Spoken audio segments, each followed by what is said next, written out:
Thank you, Madam Speaker. A little over a year ago, Governor Sarah Huckabee Sanders gave the response to President Biden's State of the Union address. And I thought she did a wonderful job, but the line that stuck out to me was in the course of her remarks, she said, "The divide in America today is normal versus crazy." And you can start thinking about some of the crazy policies that are advocated by the radical left. I mean, it is crazy not to have a border. It is crazy to think non-citizens should be able to vote in our federal elections. It is crazy to think boys should compete against girls in sports.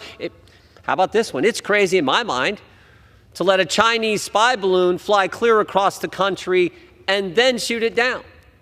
I don't know. I think most people I represent probably shot it down before it went across the country. And it is crazy to defund the police. Americans understand that instinctively. And yet that is something that the left has advocated now for what? 5 years? We should thank the numerous law enforcement officers who have come to Washington, D.C. for Police Week and all those across our great country. Every day, police officers put their lives on the line to safeguard our families and communities. The left's defund the police movement continues to cause detrimental effects across our nation, with attacks against police officers increasing and becoming more brazen. We've all seen it. Saw it on the streets of New York City. We've all seen it happen.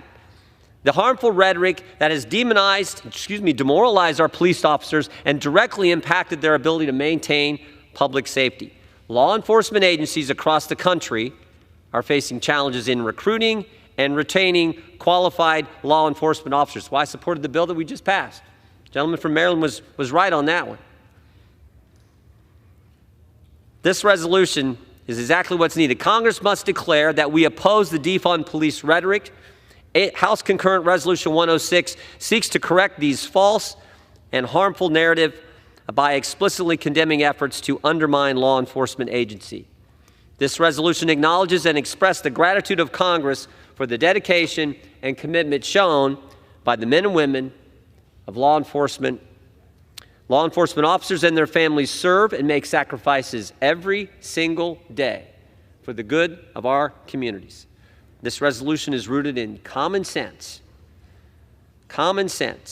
normal policy. I believe we can all agree that the defund police movement was a disgrace and our police officers deserve better.